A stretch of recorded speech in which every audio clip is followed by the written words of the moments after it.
Alright, Narrow Stance Sumo Deadlift. This is a much more ergonomically friendly version of a deadlift for a lot of people. So what you're going to want to do is you're going to want to set up a barbell with a bumper plate to start so that you don't have to go straight to 135 pounds of deadlifting. So right here I've actually got like 5s or 10s on for bumpers. And so it's just, just making it like 55, 65 pounds. So it's easily doable for anybody.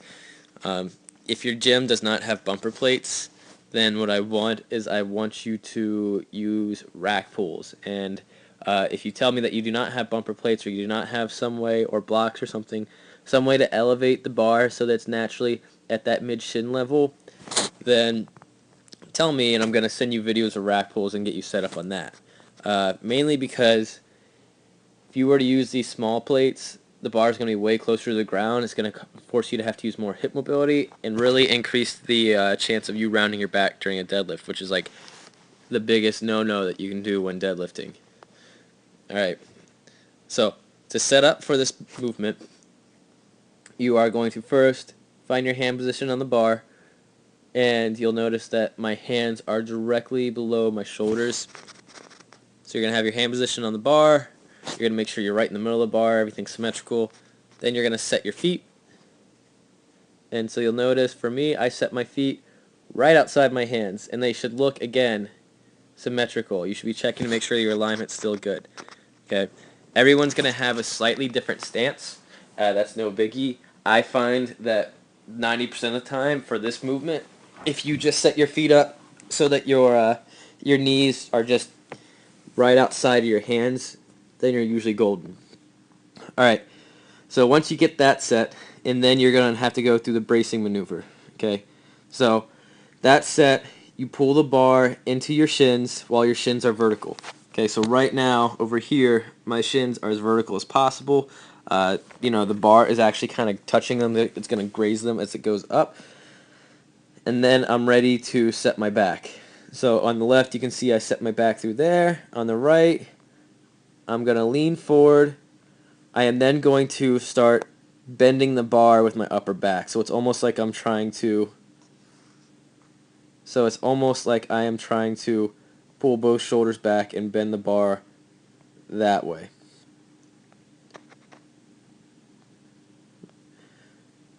Okay, once you start bending the bar, you'll feel all the tension in your upper back and in your lats. You see how I got set there?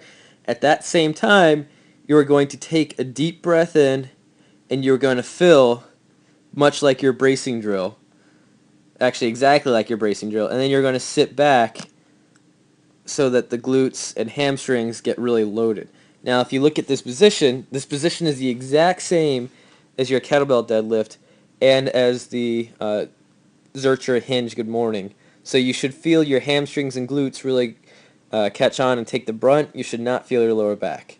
Okay, you should have that nice hinge motion where we were talking about earlier, making an arrow and making the arrow point straight back. And then from here, I have a lot of tension because I am braced. I am bending the bar. I am sitting into my hips.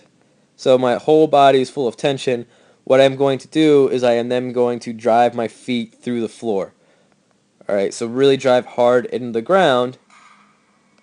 And you'll notice that when I drive hard into the ground, it comes up and I naturally finish. Alright, when you finish, make sure that you are finishing out with your butt and not your back. So you really can't tell because the weight plate's in the way. But I get to the top and I am squeezing my glutes like Michael Jackson.